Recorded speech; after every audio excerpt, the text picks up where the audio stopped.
What's up, YouTube? This is Will from Will Development. My 173rd weekly update. 195 weekly update. Hey, doing YouTube, it's Will from Will Development, and today I'm doing a review on the $40 Amazon belt.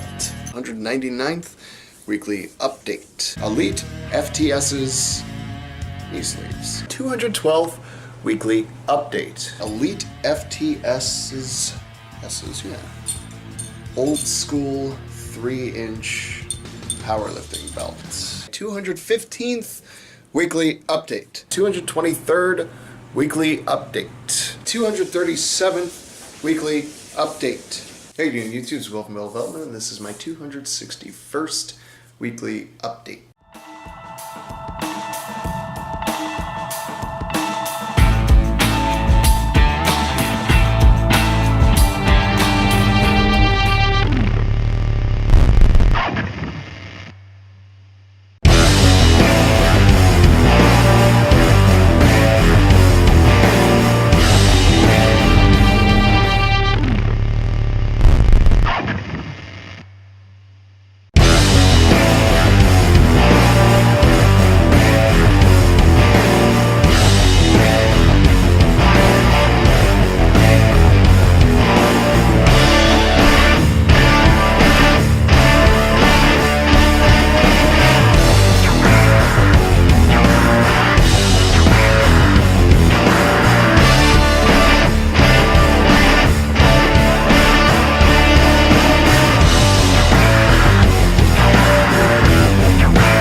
How you doing, YouTube? It's Will from Will Development, and this is yearly update number 5.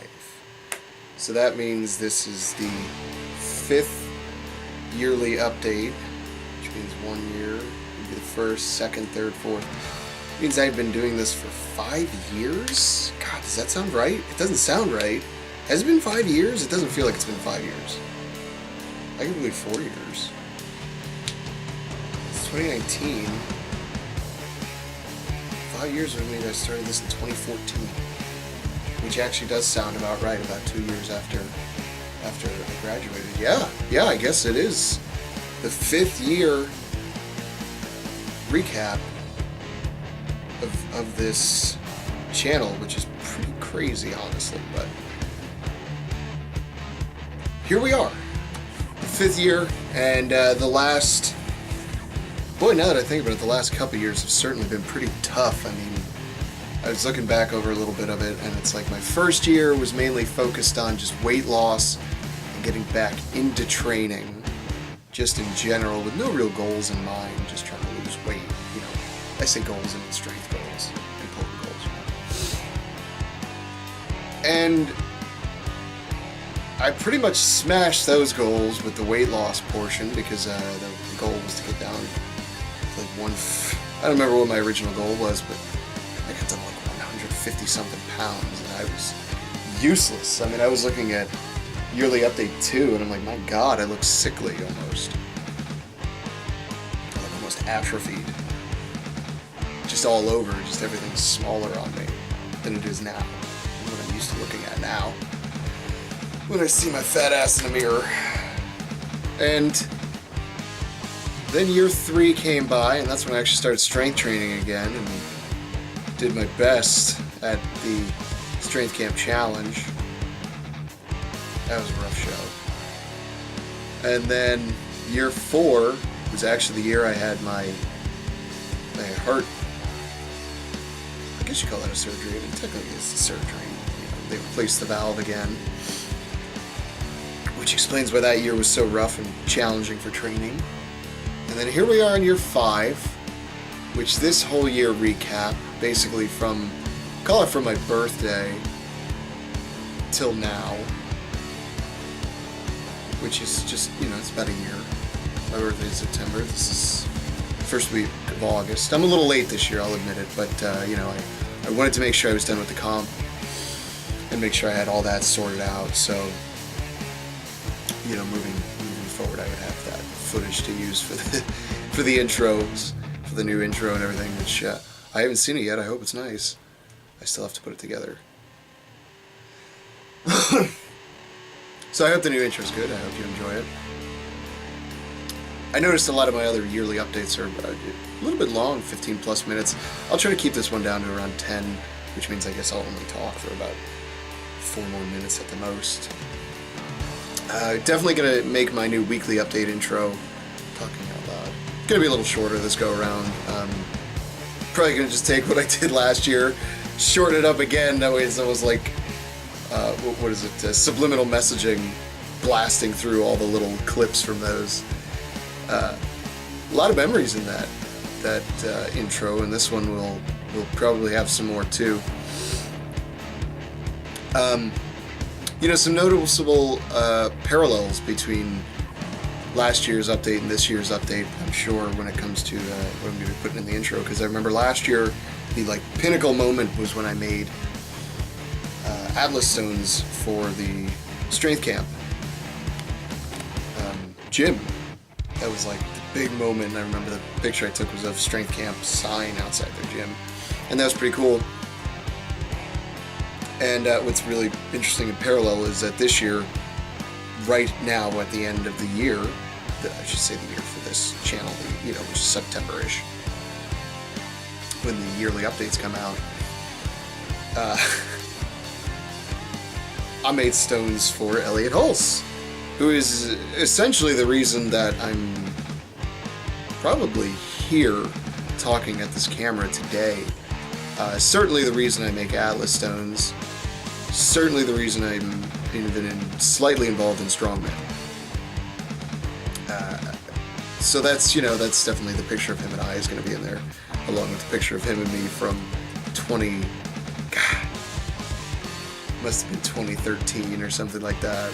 It was quite a few years ago when I met him for the first time, and it's funny to see the difference in him and I in that picture. Which, if you don't follow my Instagram, you should check that out on my Instagram at Will Development. Been doing a little more shilling this year, for sure. I don't want to be the pushy guy who's like, subscribe. Check out my, you know, Instagram. Check out my Twitter or Facebook, whatever. I don't want to be that guy, and I don't want to ever be that guy who's pushing his channel. You know, this channel first and foremost, it's for me, and it's sort of a video diary over the years, just every week how training went, you know. I don't talk a lot about personal stuff going on because that's my own fucking business, and if you're that curious, send me a private message and maybe I'll talk to you about it. Not that there's anything going on right now. There never really is, you know. I don't really live a very dramatized life, so to speak. Nothing all that interesting, let's just put it that way. I mean, it's interesting, it's important, it's just, you know, it's nothing like, whoa, you know, no gossipy bullshit. I don't do that kind of stuff. I try to stay away from it anyway. You know, I bought the house 2 years ago. I started training at Prime Strength 2 years ago. And this last year has probably been the most challenging year in terms of my strength journey, as the influencers would call it. Last year, we were doing the Russian squat routine, and it all just happenstanced to be the new PR day would be on my birthday, as well as, you know, planning on doing birthday squats that same day as well. The plan was hit the big PR, which is supposed to be 420 pounds, and then, which also would have been double body weight that day. And then do my birthday squats after, and One of the things I've learned is if you miss a lift once and you get out alive, and by alive I mean not injured, 9 times out of 10 just walk the fuck away. Call it a day, even if you didn't get the number you were supposed to get, just walk away, call it a day. I have been dealing with pain from that day ever since. On and off, it's definitely gotten better. I've discussed it in videos before. Basically, I was walking around at about a 9 constantly, and it's managed to go down to about a 6 on bad days, you know, peaking. About a constant 2, give or take. It's just, you know, constant pressure almost, basically, but it's not painful pressure anymore. And I'm gonna do a video on that someday. I kept talking about like I was gonna do it this year, but I thought about it more and more, and I guess I should talk about it now. Basically, I'm not gonna talk about what I did to fix my back pain until my back pain is actually fucking gone, you know, until I've exhausted every single thing and said, okay, this is probably the main thing that helped me fix my back pain. You know, I don't want to say it was doing this or doing that and potentially give somebody a tool that's just a waste of time. I mean, you know, that's the hardest part about giving any kind of advice, and why I tend to stay away from giving advice, because everybody is just too fucking different. I mean, you can give 2 people the same exact program, both of them are the same height, same weight, they have the same levers, they're fucking twins, you know what I mean? Raised exactly the same, and then give them the same program, and one's gonna see different results than the other. You know, it's just, that's just how it works. Joe Rogan, I love the quote he has that encapsulates this idea so perfectly. Some people eat peanuts and die. You know what I mean? Like, most people don't eat peanuts and die, but some people do. So I'm not going to give out advice that I don't believe is worked for me. And if I ever give advice, I always say things, I hope I qualify them, either before or after the statement, with something along the lines of, this is what I did, this is what works for me, this is why I believe it worked for me, yada yada. Yeah, that being said, there's those generalities like lift heavier to get stronger. Yeah, sure, in general, it's a great plan. But the newest tag I found myself adding to my Instagram photos is a step down, not a step back. And that's where I am at this exact moment right now in this new programming I'm doing. I said it in the post yesterday that I don't give a shit about the weight, but obviously I give a shit about the weight. I mean, I wish I was doing a little more weight, but I would rather have perfect squat form and be squatting 135 for 8 than be doing singles at 315 and my hip hurts and my back hurts and I'm just exacerbating the issue. And so yeah, I mean, the weight is lower, but lifting heavier is not what's going to fix it right now. Lifting perfectly is what's going to fix me right now. What I found at this very moment, this is not advice, this is just me, just a little tidbit. What I found is helping my back pain quite a bit is doing slightly more narrowed stance squats than I used to, coupled with perfect form from my upper back all the way to my lower back, and doing my very best to minimize butt wink, while still going below parallel. If going any lower causes butt wink, I don't do it anymore. Causes excessive butt wink, let's put it that way. Because that rounding, some people it affects, some people it doesn't. For me, I don't think it really does affect me that much, but just the fact that any part of me is getting loose makes me nervous, so I'm done doing that. Except if I'm belted up and just feeling nasty, then I'll do it. But other than that, no, it's a no-go for me. Fuck, I'm still talking for a long time. Alright, I'll try to speed this up a little bit. But like I said, about a year ago, it was my birthday. That is some advice I'll give. Just, if that first one fucks, just walk away. It's not worth it, trust. A year later, I'm telling you, it's not worth it. You might get away with it. Good for you if you did. I mean, you know, fucking la-di-da, yay, whoop-de-fucking-do for you. But you know what, and I don't really wish it on anybody. I mean, I got some people I really fucking don't like that I'm like, you know what, yeah, I'd wish this on you. But most people I don't wish this on. The amount of pain that I've gone through in the last year, on and off, just between, you know, it's the little things that get taken from you when you're in a lot of pain. Just simple shit, you know what I mean? And I'll talk about all this more on the actual video I do for the back pain back pain / rehab video I do eventually. And I don't want to get into it right now, but just that's the only piece of wisdom I've learned in this big year. Well, that's not the only one. That's the biggest piece of wisdom I've definitely picked up in this last year. If you miss a fucking lift, and it's a lift you should have gotten, no questions asked, just walk away. Most people won't be able to come back and get it. No, this is in training. Specifically talking about training. If you're in a comp, you know what, and you just need to get that fucking number because it's a comp, fucking let your dick out and do your thing, you know what I mean? But for most people in training, just fucking skip it, man. Just let it go.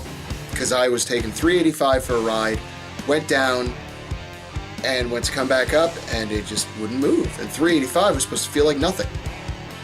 And it was like, fuck. Alright, I'll go for it again. This is easy. I'll go for it again. I got nice and angry and pissed off, and I went for it again, and went down, and that hip just went the wrong way. Something got just that right bit of loose, and just boom. I was down.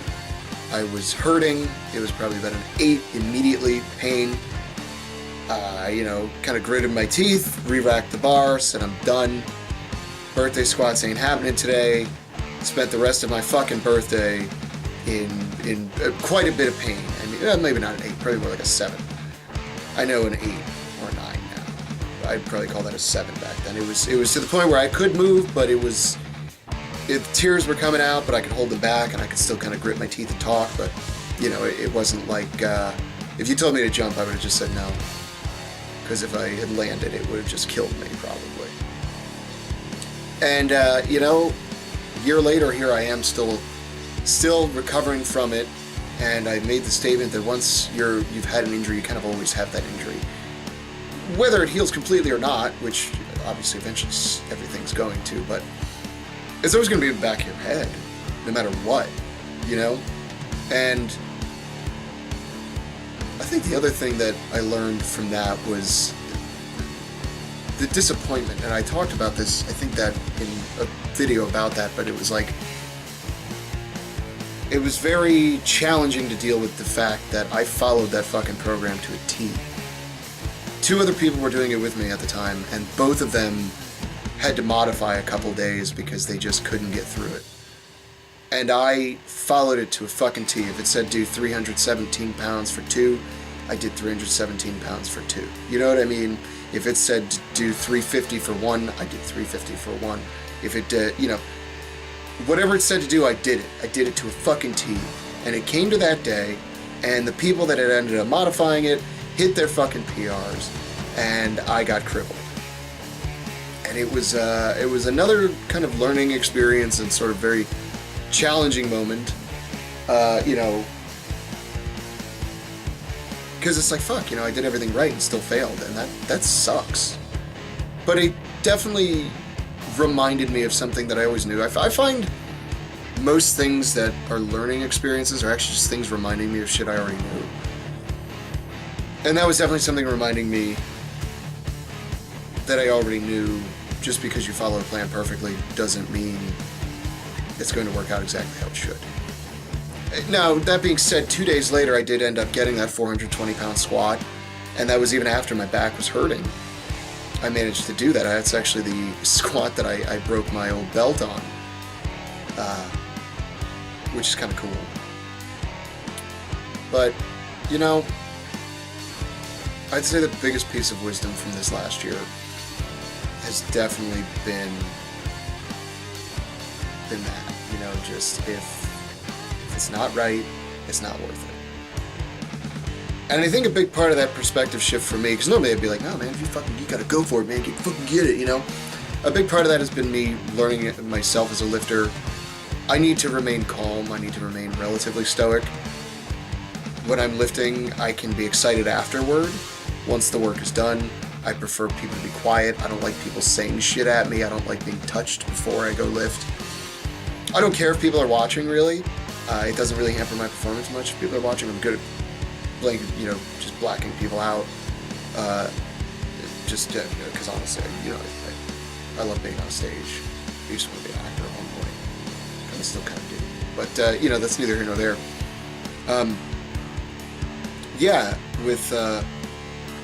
I've learned a lot about myself as a lifter, that I need to remain stoic, because every single time in this last year that I can remember myself getting angry to get amped up for a lift, I end up fucking up. Something gets fucked up, I end up pushing it too hard. Yeah, I might get the lift, but I just fucked myself again, or I missed the lift because I'm so fucking angry and hyped up, I'm shaking, you know.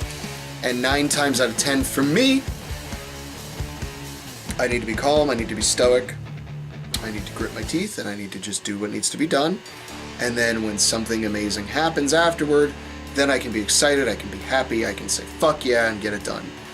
You know, I think the most recent example of the success of that for me was they had these 4 10-pound plates they were trying to lift. They were calling them the 4 horsemen at the gym. And, you know, it's not any kind of great strength feat in my opinion, but, you know, all the plates are facing in, so it's smooth on both sides, and, you know, they're all trying to pick it up, and literally everybody at the gym had failed. And I just kind of stumbled out. It was a Saturday, and press training wasn't going the way it should. Surprise, surprise. And tried it with my right hand, and I just, you know, I failed it. And I was like, all right, 2 choices: get angry and fucking grip it, rip it, or just stay calm. Do what you need to do. If you get it, you get it. If not, you know, it's no harm, no foul. And I just kind of reached down, used the left hand, you know, surprisingly, pinched it just right, and just fucking stood up with it, you know. And everybody, you know, was real excited. I slammed it down when it was done, and I was so excited and happy I got to let it out then. And that's what I need to be as a lifter. I need to be stoic walking to the bar, excited walking away from it. I fucking lied, man. This is gonna be a long ass video too. I'm sorry. I fucking lied. I do apologize. I meant for it to be short, I swear. If I feel like it, I'll put in that was a lie. Right when I said this is gonna be a shorter one. Turns out I did have a lot to talk about. But you know what? It's the yearly update. I think I'm entitled to talk for a little bit.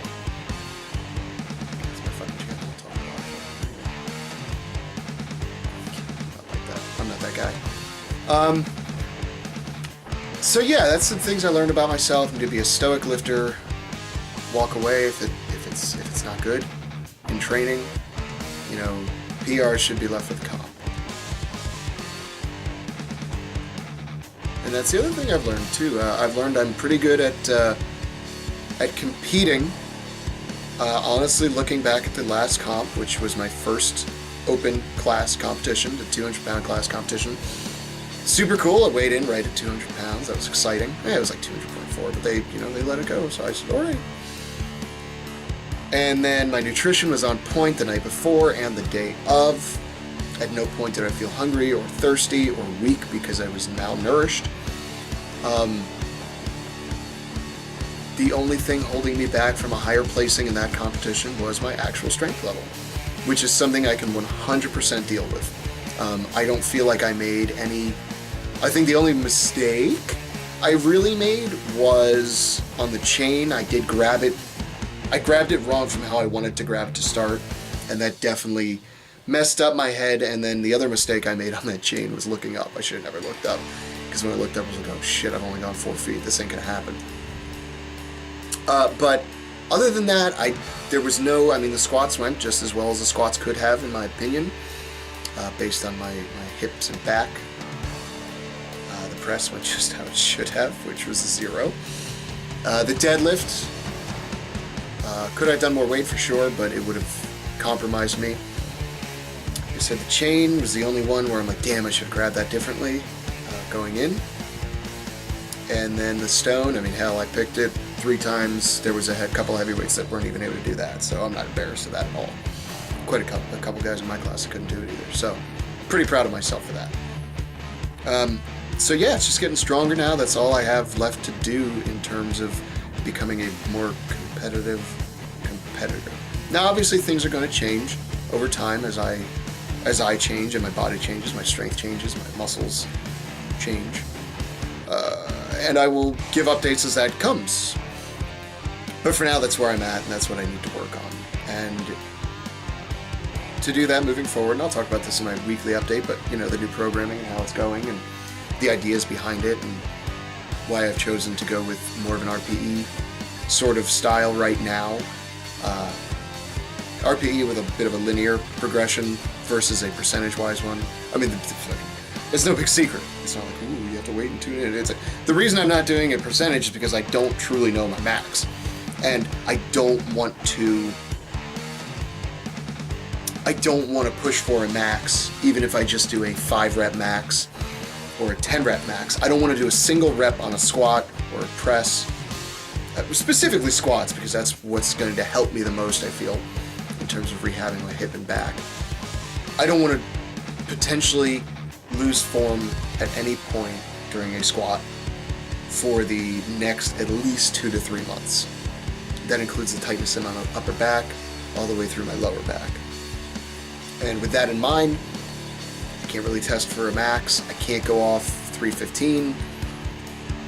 I can't go off 420 by any means. I mean, the most I was able to hit in the recent history was like 355, I think.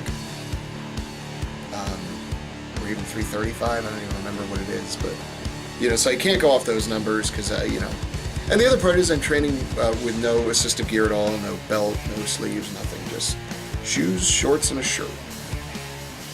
And, so that's going to help me sort of improve my racing. And it also forces me to use slightly lighter weight, which in this point in my life is a good thing. Let's see, what else is there? Stone business is still going pretty strong this year. They had me in the first half, I'm not going to lie. Didn't get a single order for actually almost about a year. And then all of a sudden got 3 or 4 people want stones, including Elliot Hulse himself, which is super exciting. I'm actually finishing up 2 more for him for his grounding camps he does.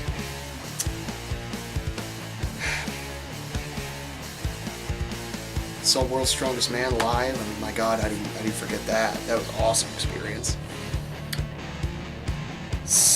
Met some cool people while I was out there too. Let's see, what else was there, man? Yeah, there's it's a whole year of stuff to go through. It's a lot to try to remember, but I feel like I made decent progress, if not physically, because really physically I'm probably almost I'm mid-level to where I used to be. I mean, I would argue that in 2014 was definitely my weakest. I mean, today I could still strict press 135 for 5. Put a gun to my head, I can do it. Be ugly, but I can do it. I couldn't even really push press 135 for 5 back in 2014. So I mean, the numbers have moved up, and there's still some strength there, I think. Let's see, I was squatting 275 for 5 with a belt when I first started 2 years ago at Prime. And if you put a belt on me today, I can still do it. I mean, shit, I did, just about a month ago, I did, 203 for 27. So, I mean, I've got the power and strength to push it quite a bit if I really wanted to. But it's just not where I'm at right now, and that's all there is to it. So, for the foreseeable future, expect to see some better form with lighter weights that will translate to a stronger, more balanced will. And I feel like there's something else I want to talk about. It's a yearly update, so it's really hard to get everything you want to talk about in. I don't know what else there was. I feel like there was something else. I guess I remember I used to mention my weight in every video, and I stopped doing that because I stopped being that concerned with losing weight. But I guess I'll say it anyway for those that are curious. I'm weighing in about, and this is post-comp, so I've gotten a little lazy and ate a lot of shit that I couldn't eat for about 2 or 3 months, so. Which shit cheap foods for me is, that's always savory. I'm not a big sweets guy. Except Peanut Butter Jif, where you at? Sponsor me. And, yeah, really Peanut Butter is about the only one, and Jif is definitely my favorite brand. Yeah, it's about the only sweet that I really like that I can't be trusted with. Cookies, too. Like chocolate chip cookies, can't be trusted with. There's gotta be good ones. If I mean like stale ones or whatever, or, they're really dry, I'm like, Famous Amos, fuck those cookies. I could eat one of them and just be like, I'm done, I don't give a shit. My homemade ones, I'll eat a whole batch. Little tidbits about me. Sorry, I'm going off on tangents. I'm not very good on staying on track on this one.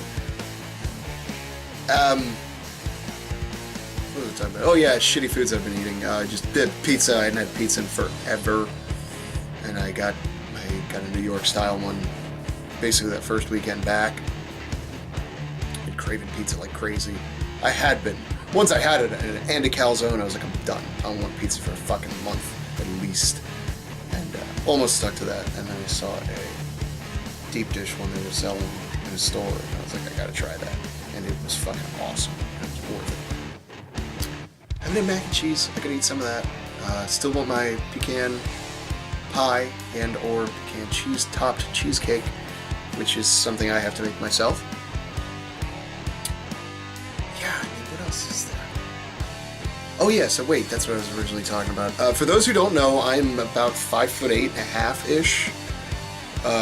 Unless I do a yoke, then I'm just 5'8". And I weigh just around, right now I weigh about 208 to 210 pounds. Normally when I get closer to a comp, say 2 to 3 months out, I try to be around 206. And then that last week I try to weigh in around 204, and then I can lose about 4 pounds in 3 days. And it's a very safe cut, and I never lose any, I haven't lost strength because of it. I've never lost strength, I can say that, with 100% success rate. Because I've only done it once, and it's worked the one time, so that's where I'm at. But I'm not obsessed with that. I have been doing quite a bit more conditioning and quite a bit more strongman stuff in terms of my accessory movements. For instance, on some press days, I'll go between doing a log and circus dumbbells. For clean and presses, going back and forth between the sides with circus dumbbells and logs, cleaning and pressing each rep. For conditioning, because fuck running or sprinting. Shit's stupid. You're stupid.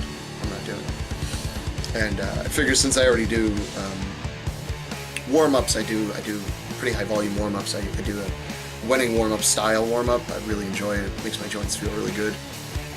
Since I already do really high reps that way, I tend to not want to do high reps with moderate weight in terms of a conditioning.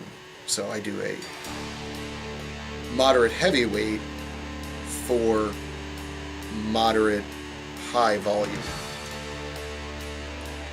But the intensity is not crazy. That's the moderately high. It's something I could probably do 12 to 15 with, but I'm only doing 8. But instead of doing just one clean and press, this is just an example for the clean and press, right? I'll pick a weight where I normally would do 10 to 12, maybe even 15 if I, just sat there and did it all day. And instead of doing 12 to 15, I'll just do 8, but I'll clean and press every rep. So there's a very there's a lot of cardio demand when you do things that way. And that's something I definitely want to continue doing because I know as the weights go up, it'll be very beneficial. Other than that, God, I don't know how much else there is to talk about in this past year. Other than the back stuff and the competition going pretty well. Very pleased with my performance there. Didn't win or nothing, but I didn't re-injure anything. I think that's about it. So yeah, thanks for watching. Subscribe if you want to. Look forward to the next year. I know I do. And if you don't, leave a comment below. No, I'm kidding. If you don't, then what's your excuse?